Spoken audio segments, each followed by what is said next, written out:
What is going on, gamblers? Welcome to the Sharp Action Report. This is the home of fight, and on Big Time Pay-Per-View Fridays, we are joined by my guy Andrew from Superbook Sports. This show is all about giving you a preview from across the counter. Andrew likes to give us some information here, share that knowledge, sharp action, public action, what the bookie needs, and then you can use all of that to make your own informed decisions for UFC 309. Andrew, my man, how you doing today?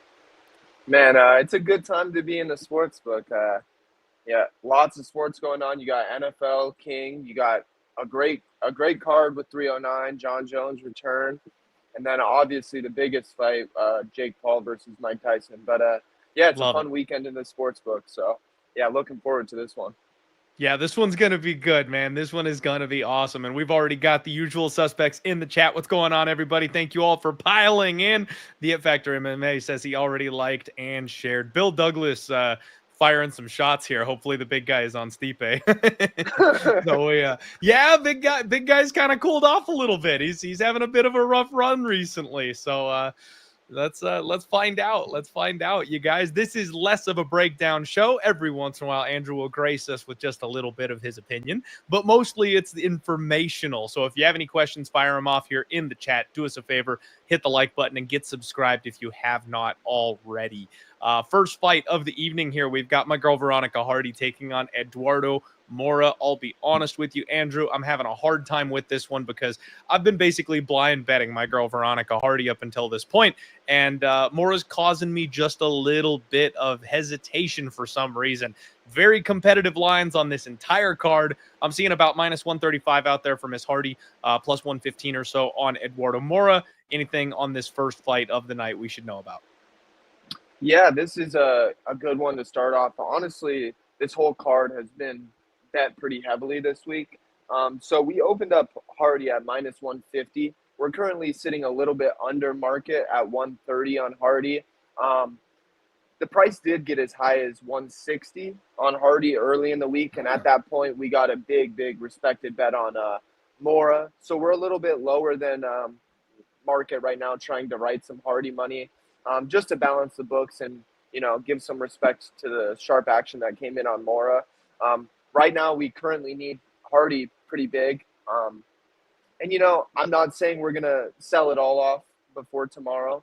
But, yeah, we would like to put ourselves in a little bit better position on this one, even though it's nice to need a couple favorites because it's been a favorite year. So I'm not complaining about that. It has been a favorite year for sure. And this sharp action coming in on Mora. Anybody we know? Anybody we should be looking out for? I'll just say this week there's been no big guy bets on the UFC card, but Okay. maybe on one of the other fights we'll talk about later. Ooh. But yeah, it's a UFC guy who did bet this. He's a respected guy, and he made a very large wager on this at plus 140. So it's something to keep an eye on for sure. Definitely something to keep in mind here coming into this fight. Good to know. Next up, Basel Hafz takes on Oban Elliot. This Oban Elliot line is starting to get out of control, man. I'll be honest, that's the side that I like on this one. I've been looking at parlaying up Oban Elliot. I think by decision probably makes sense. Basel Hafz, even though he kind of lit the world on fire in his UFC debut, people seem to have cooled off on him just a little bit. How are you guys looking on this one? Yeah, this is one of the biggest movers so far for sure in the week. Kind of like you said, Oban Elliott opened up at minus 150, which Wow. is no longer close to what the line is. We're sitting 280 on Oban Elliott. At 155, we did take from a very respected customer a bet on Oban Elliott. That started shifting the market. We were getting some good buyback on Hafz at that point, but then at 220, another guy came in and hammered Oban Elliott again. So it's kind of been sharp, multiple sharp plays on the Elliott side, and I think that's reflected in why the price has moved almost 150 cents. So I don't know at what point there's some value on Hafz, but if you respect somewhat what the opening lines are throughout the marketplace, then maybe at some point here there's value on the dog, and we're waiting to see it. But currently, we need Hafz. Wow. Okay. Okay. So that's interesting. First and foremost, I'll be honest with you. I had no idea Oban Elliot opened as low as minus 150. The minus 225s or so was the lowest that I saw him. So 225 to 280, it's not the biggest move I've ever seen, but minus Right. 150 to 300, that's a bit of a different story. So crazy that we got double sharp action on the same side there, and I would be snatching up minus 150 if I could too. So whoever got that number, congratulations. Mickey Gall and Ramiz Brahimi, one of the more confusing fights I feel like on the card. This one's got my brain a little tied up here in knots, but I'm seeing a lot of love in the market so far for one Mickey Gall. What do you like on this one? Yeah, you're right. This one opened up about a pick. Here Mickey Gall actually opened up at minus 105, so a slight underdog. He's currently sitting minus 140. It's another honestly pretty big move from a guy who was a slight dog to a sizable favorite at minus 140 now. There's been a few bets early on Mickey Gall. He's definitely the side that most of the action has come on to this point. I wouldn't say anything overly respected. We do need Ramirez right now. So, yeah, that's where we sit. I don't have anything overly respected, but there's been some big bets on Mickey Gall. And we did take a bigger bet on the under in this fight as well. Okay. Very, very intriguing there. The under is an interesting note. I think there definitely is some potential upside. It's a bit of a lower level type of fight, so under could definitely make some sense there. Yeah, man, it's tough. I'm seeing one-way traffic on my Twitter timeline, for Mickey Gall there. Nobody seems to be interested in the Ramiz side of things. I always think of the number flipping from dog to favorite. I always try to think of it almost like in football terms. When you're going from a plus spread to a minus spread, that plus 2.5 to the minus 2.5, usually the quarterback is out or something like that for that to happen. So it's a pretty significant move for books to make that decision. So one to keep an eye on for sure. Definitely. Another one of the more intriguing fights on the card, Marcin Tybor, Jonathan Denise. Marcin Tybor, the slight favorite here in this spot. When I noticed this line first, it was a pick'em dead even on both sides. Denise was recently booked against Derek Lewis, and he was a decent little favorite coming into that fight. Now he finds himself the dog. What changed here, man? What changed? Yeah, this is one of the later added fights, right? Because Denise was supposed to be fighting someone else. So a couple weeks ago. Yeah, a couple weeks ago. So we haven't had this fight up as long as some of the other fights, but this one still has, as of the last few days, gotten some really good handle. Like you said, this thing opened up closer to a pick. We're currently sitting Tybor minus 40. It did get as high as Tybor minus 55. We have gotten some bigger action back on Denise. I'm kind of putting ourselves in a situation where we need Tybor for a little bit, especially early, to need, a couple of these favorites. I'm just trying to get in line with what's been going on. What a weird day. All year long, we've been talking about the chalk and needing the dogs, and here we are. You're trying to set yourself up to need a favorite. Well, how times have changed. I'm doing the best I can. So when you see some bites on the dog, it doesn't hurt, especially like we've discussed before. A lot of the public action comes in day of the fights, and that money is going to come in on the minus side most likely. So yeah, we're in a good spot right now to need Tybor pretty big, but we'll see how that plays out tomorrow. There's been some bites on the Denise side. I like it. All right, guys, we've got about 350 live viewers here on the show. Thank you very much for being with us for the UFC 309 Sharp Action Report. If you're viewing this bad boy over on Twitter, X, whatever you want to call it, jump on over here to YouTube, get subscribed to the Home of Fight channel. My guys Joe Free and Dream in the chat. I see you guys. I see what's up. Appreciate the two of you for sure.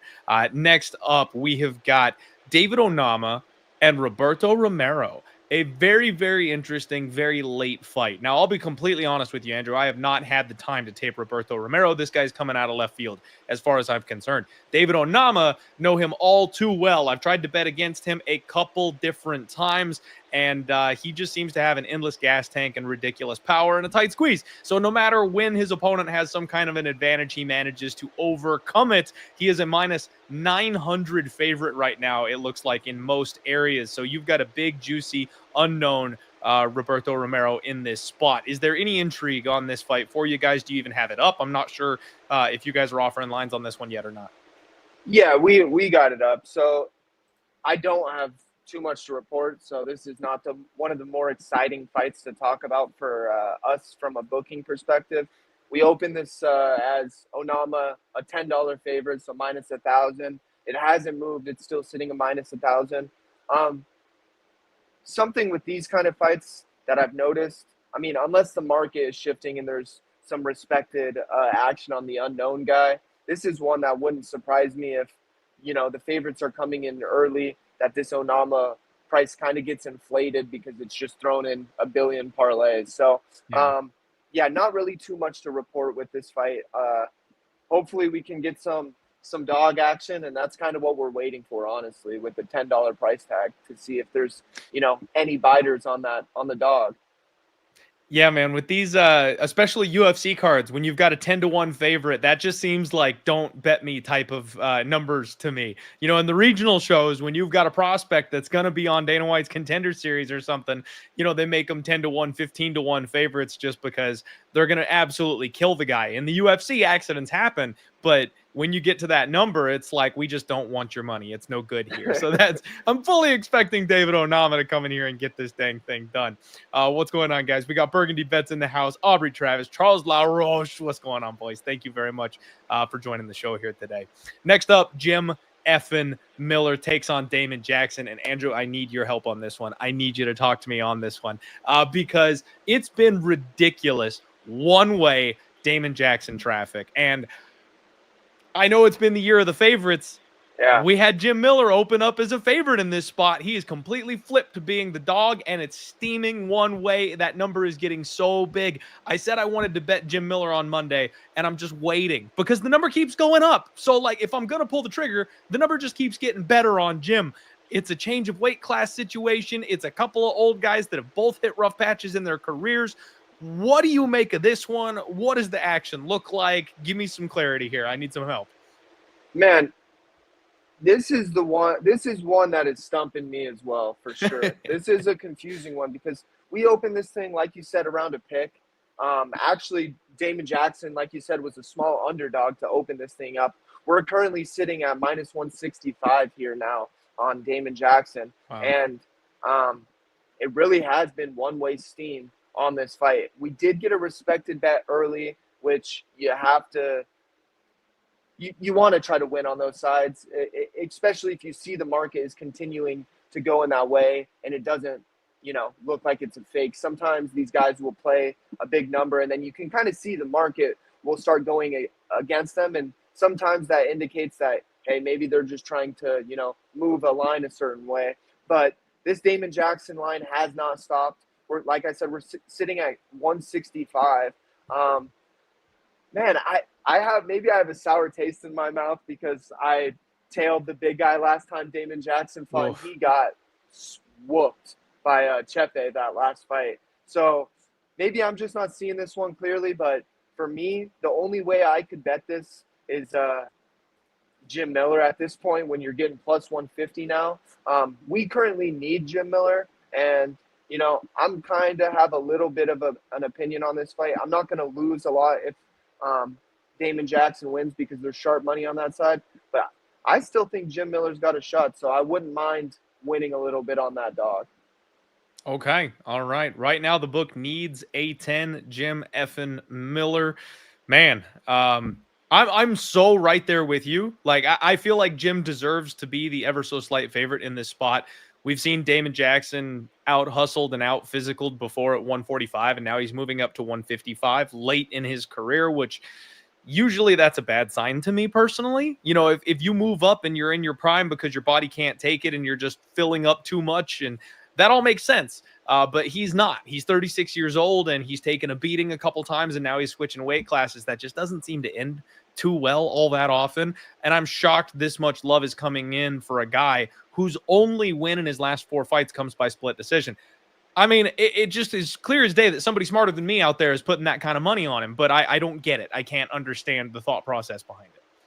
I'm with you, man. Like, I just don't. Yeah, I'm surprised this one has gone from being a pick to as heavy of a favorite as it is. Not that I'm not surprised that Damon Jackson's getting love. I'm surprised that Jim Miller's not getting love. That's where I'm at with this fight. Yeah, for sure. All right. That one's going to be interesting. I can't wait to dig in on that. A little bit more on the Undefeated post-weigh-in show, you guys. We will go live immediately after the ceremonial weigh-ins in about 4 hours, 4 or 5 hours. We'll be live right after ceremonials right here on Home of Fight. Make sure you get your tinfoil hat over here and join me for one last breakdown on this card after we watch these fighters face off with each other. Chris Weidman and Eric Anders. One of the most intriguing fights on the entire card. We've got what is near a pick'em, Andrew. Not quite. Eric Andrews is a very small favorite. Eric Anders, I apologize. Eric Anders is a very small favorite in this spot. And I need to know what's going on because there was a little bit more plus money on Chris Weidman earlier in the week. Yeah, I didn't honestly, before we sat down and started talking about these fights, this is a weird card where, like, there's been some big movers and from, like, pick'em prices or, you know, like, you usually don't see this. So we opened Eric Anders at minus 180 early in the week. We did get a very respected bet early on, plus 160 on Weidman. That's no longer even close to the price. Over here, we're actually Weidman a small favorite at minus 115 now. You can get Eric Anders at a small dog price of 105. So this thing has moved so heavily.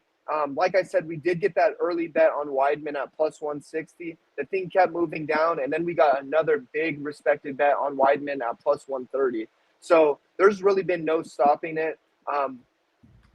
Obviously, we've gotten some good buyback when the number has moved this far on Anders. So we currently need Weidman small, but we're trying to position ourselves to need Weidman a little bit bigger with both of those guys respected action on that side. Interesting. Okay, so we do have respected action on both sides of this line. They are trying to get to a time where they need Chris Weidman. I find that very, very, very interesting. It's kind of surprising to me, honestly, that the line hasn't flipped market wide because nobody's offering evens or plus on Eric Anders. They seem to be firmly entrenched at about minus 115. They won't seem to give you the plus. Yeah, it's right around a pick at most places when I checked earlier. Yeah, we're still looking. Like I said, we got those two respected bets on Weidman's side. No respected bets on Anders' side. So we're looking to win a little bit more on the Weidman side for sure. I see. Okay, I misspoke there. Sorry about that, guys. So sharp action on one side, not on both sides. All right. Okay, interesting. So next up, Jonathan Martinez and Marcus McGee, everybody's new favorite caveman, Marcus McGee. Jonathan Martinez, newly appointed his own self-head coach. Lots of moving parts here on this fight as well. What do you see on this one? Yeah, this is actually a line that it looks like we might have gotten close to right. It's actually one of the ones that is actually sitting where we opened it. So we opened this thing at minus 130 on McGee. It got as high as 160. At that point, we did take a big respected bet on Martinez. This thing started shifting back down from 160 to 140, and now we're sitting at 130. We currently need the favorite on this fight as well. So, you know, I know these are all short favorites. I'm talking about 130s, 140s, but like I said before, it's kind of nice to be going into tomorrow needing a couple of favorites. But yeah, we do have a pretty big respected bet on Martinez at plus 130. So that's what we got for this fight. Wow. Okay. Very, very interesting here on this one. Red flags all over the place. This is going to be a crazy card, man. We've got Mauricio Ruffy coming in here, taking on James Yontop in the next fight. Two very difficult last names to pronounce, by the way, you guys. Another minus 900 favorite here in Mauricio Ruffy, one of the fighting nerds. We had a weight change. This thing went from a 155 to a 165. and it looks like the on top may have missed that catch weight limit. He's a short notice replacement. So this whole thing got weird in a hurry as far as what weight these guys are going to be fighting at, what kind of condition they're in. Lots of question marks there, but Ruffy, a massive favorite. Yeah, this is another one similar to the other Onama fight, the $10 favorite, where it's kind of hard to, talk about sharp action at $8 to $10. There's not a lot of guys who come in and are laying that kind of price tag. It's usually the liability if the favorites are winning with the parlays. So I don't really have too much to report unless there's a big bet on the dog, which to this point there's been little nibbles, but it hasn't been anything, big that I would to talk about. There's nothing there. But there was a big bet on the total under 1.5 at plus 160. That's about, the most notable bet we've taken on this fight. But yeah, obviously at the end of the day, if we can get one of these 5-1, 6-1 dogs, it'd be great for, books all around the world. Okay. 5-1, 6-1. We're looking for dogs over here. The under 1.5. The only notable thing here on this fight so far, Ruffy by knockout is like minus 140, minus 150. So that makes some sense that people might think it come a little bit early. We'll see what happens. Viviane Araujo takes on Karine Silva. We've got Silva a minus 300 favorite, plus 240, plus 250 to come back on Vivi. Crazy fight here to me on this one, man. I'm just still not sold on Silva. I've said it all week. I don't know what it is. I cannot quite get over the hump as far as being all in on Karine Silva the way that the rest of the market seems to be. What do you got for me on this one? Yeah, this is a fun fight because you'll get nibbles on both sides around this price. So we opened this thing at 260 on Silva. It got as high as $3. We did get a big respected bet at plus 250 on Araujo. It didn't move the market too much, so it's something to keep. Could you hear me? Sorry, did I cut out? You were cutting out there for a second. Can you repeat for just a quick minute? I'm not sure if the people lost you or just me. Okay. Yeah, I'll repeat what I was saying. So we opened up Silva at 260. It got as high as $3. We did get a big respected bet on Vivian at plus 250. It didn't move the market too much, but it's nice to see, some respected money at that plus 250. It's not stopping that parlay money and that money coming in for the favorite. So, we're not going to give our position away and force money on the favorite on this one. But it's nice to see a big respected bet on the dog, and we're hoping this is one where the dog might have a shot for sure.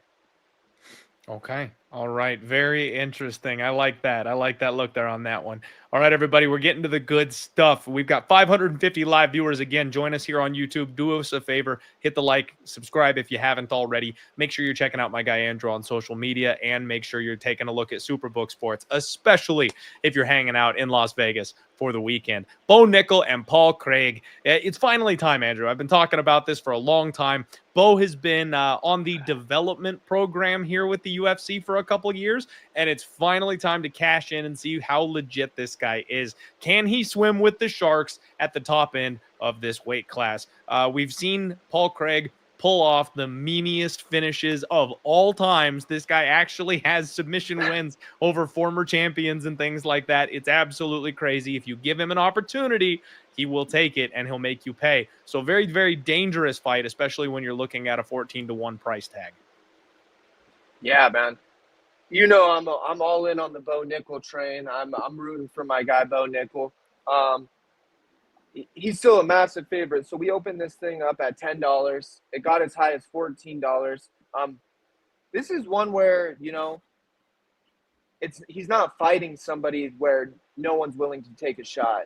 People know who Paul Craig is. So there has been some bites on Paul Craig. And that's why you kind of see the price not continuing to get, crazy on this Bo Nickel. It's really still around right where we opened this thing. It's back down to $12 because there has been some bites on that Paul Craig side. One of the more notable bets, we did get a very, very large bet on the over 1.5 for the total. So currently we need the under. But yeah, nothing too crazy on the money lines. Big total bet, and a lot of method of victory bets on Bo Nickel as well, of course. Makes sense.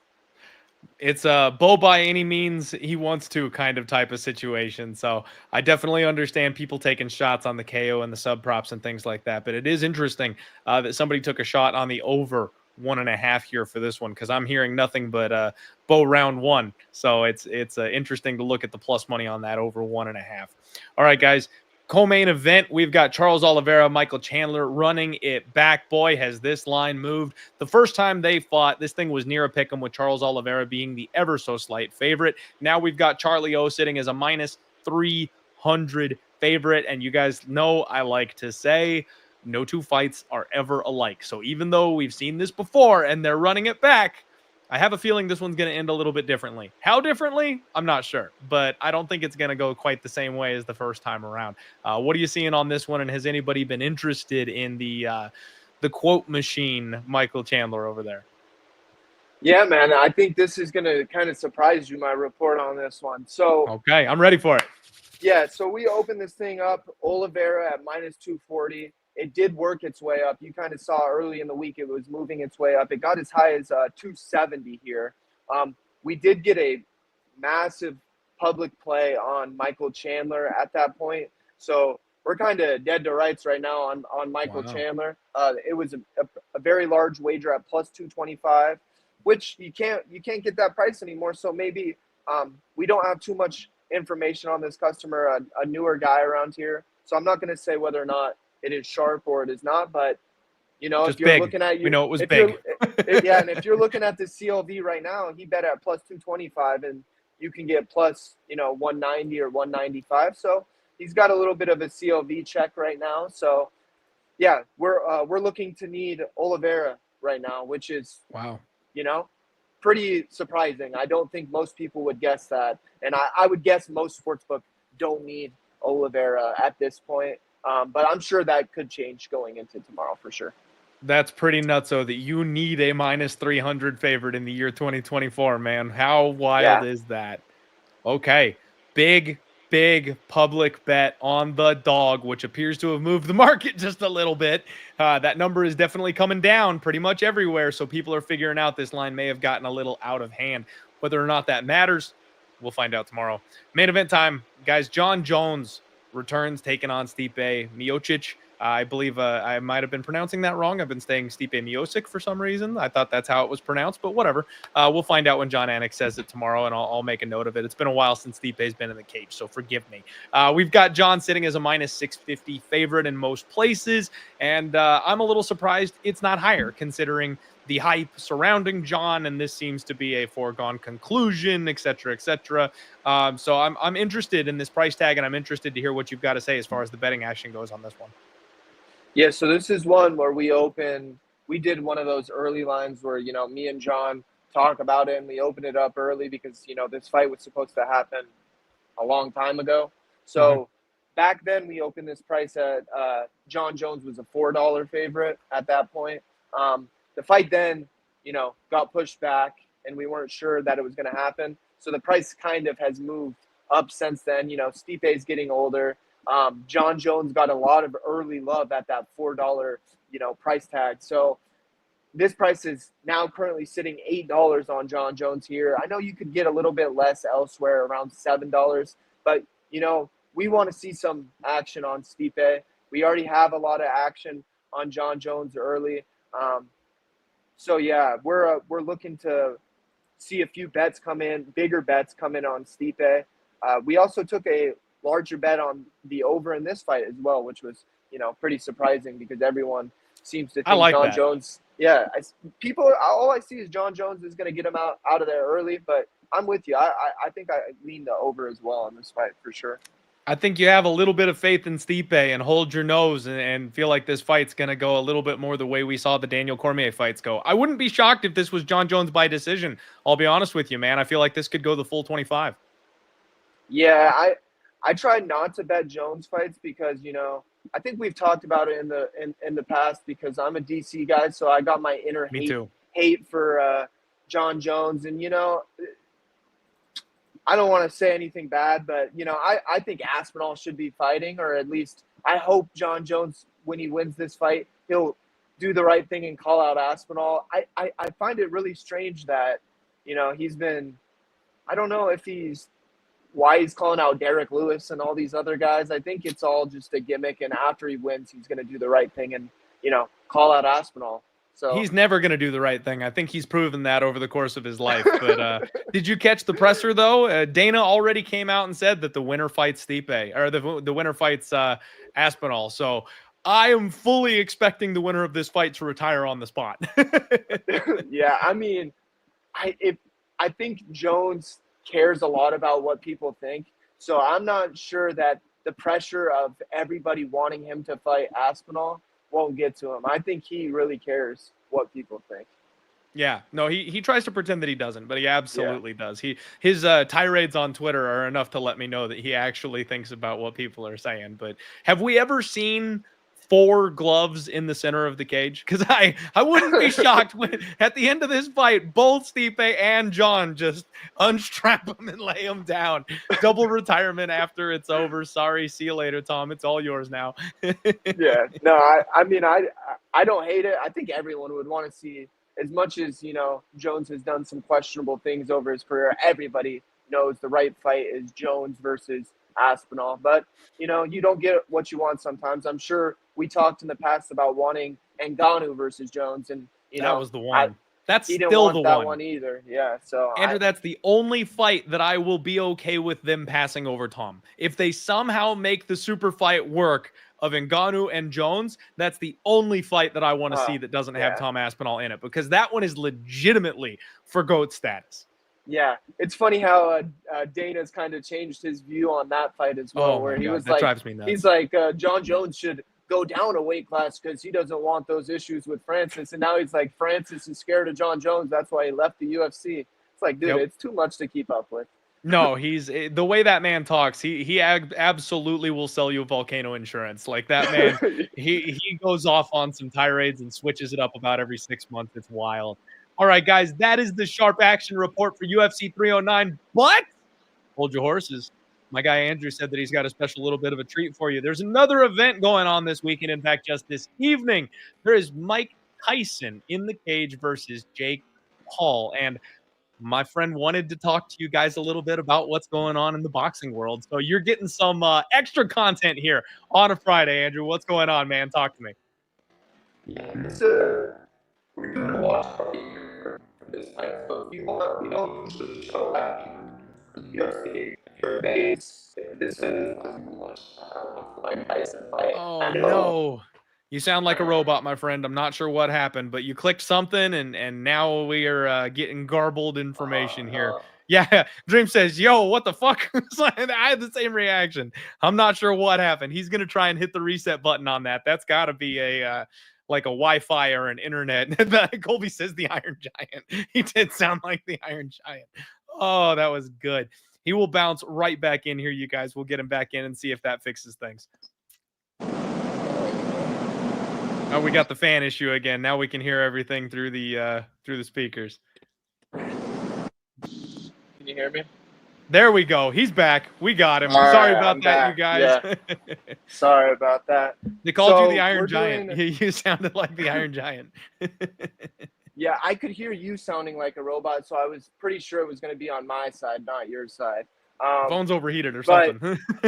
Yeah, so we're doing the big watch party here at the book. We usually don't show pay-per-view events for the UFC or anything, but we are doing the watch party on the big screens for this Mike Tyson fight. I know it's a spectacle, but you guys would honestly be shocked to see how much money was coming through the window on this fight. It's honestly incredible. It's going to be the most bet boxing fight probably since I've worked here over the last 5 years. So not all Jake Paul's fights have been this way. You know, like when he fought Diaz and all these guys, it wrote good money, but this fight is crazy.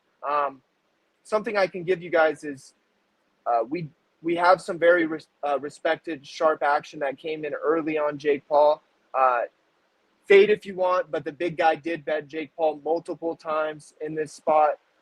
pretty big. So he has a big stake on Jake Paul in this fight. And if you look at the percentages of how the money has came in, we have 85% of the tickets on Mike Tyson.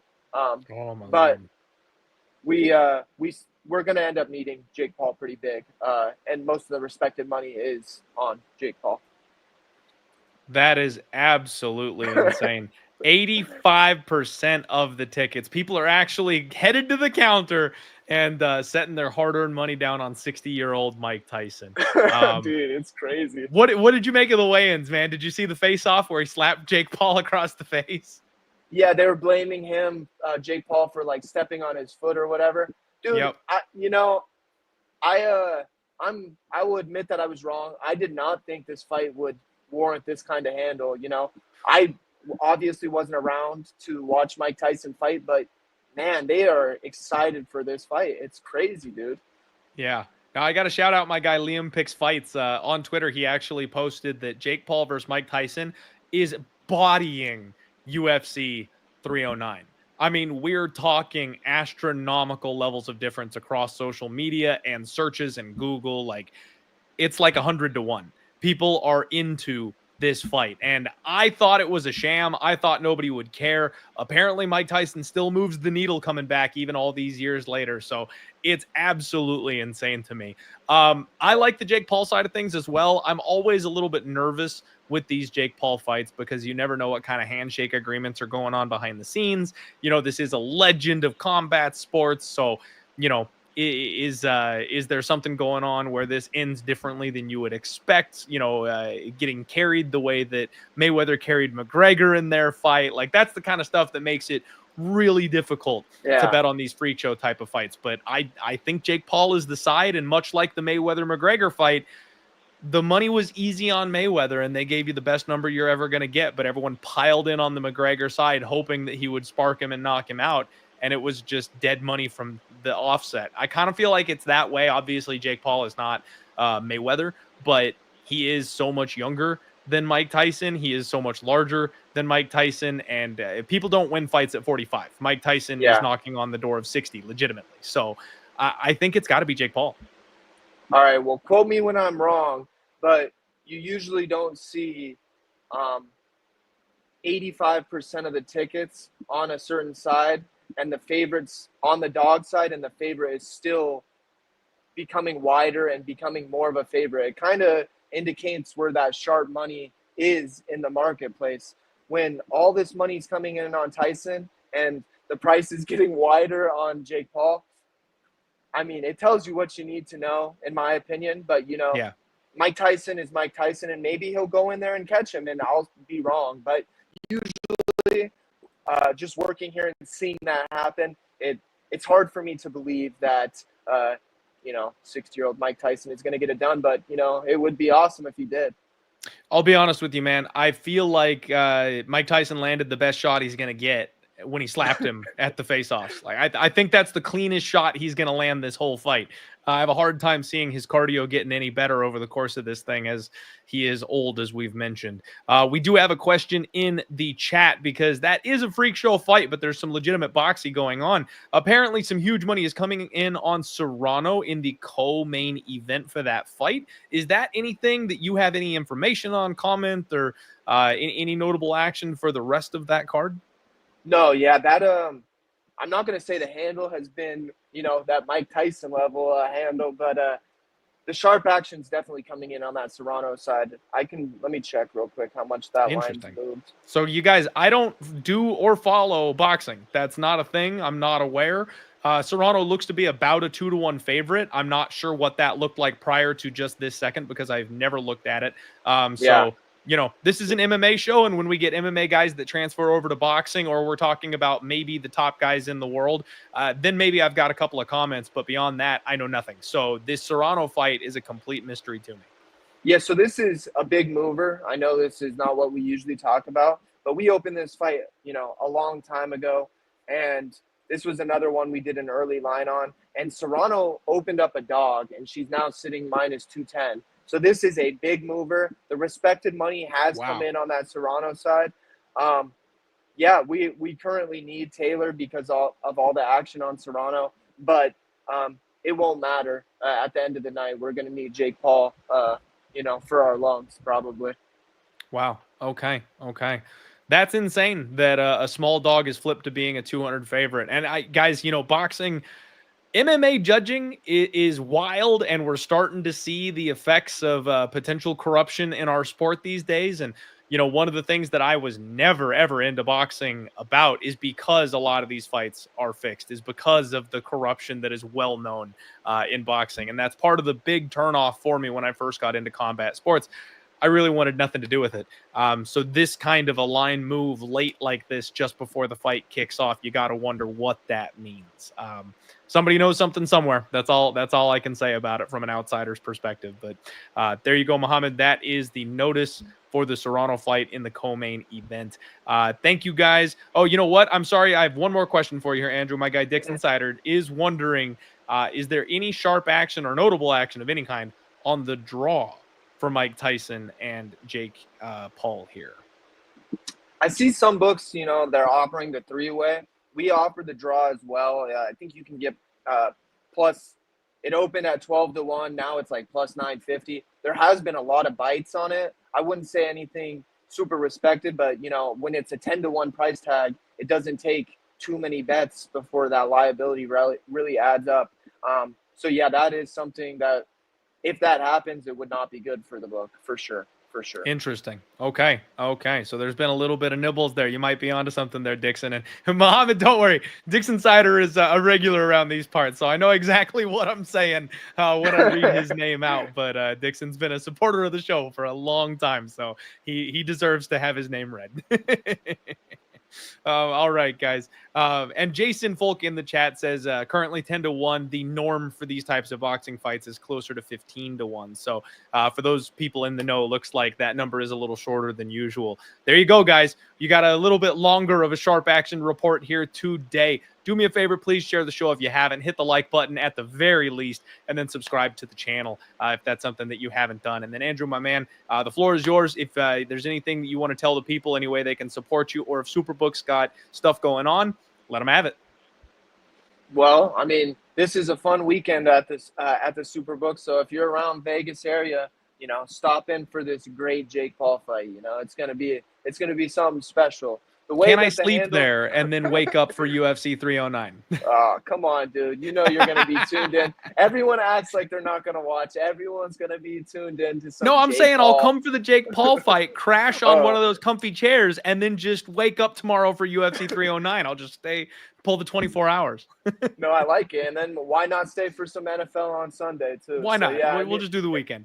If you guys, if you want to come in, we're offering some specials for that fight. We tried to put up some extra unique markets for the boxing fight.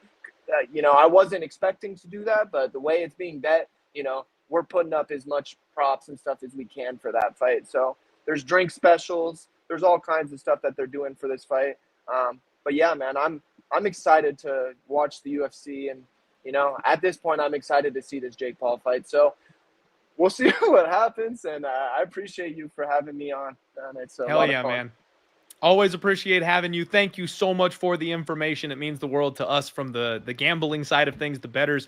The information is very useful for people to get out there and make some wagers for these fights. All right, guys, that'll do it. We will see you in just a couple of hours for the undefeated post-weigh-in show for UFC 309. Immediately after those ceremonial face-offs conclude, we'll be right here on Home of Fight. We'll see you there. Let's roll.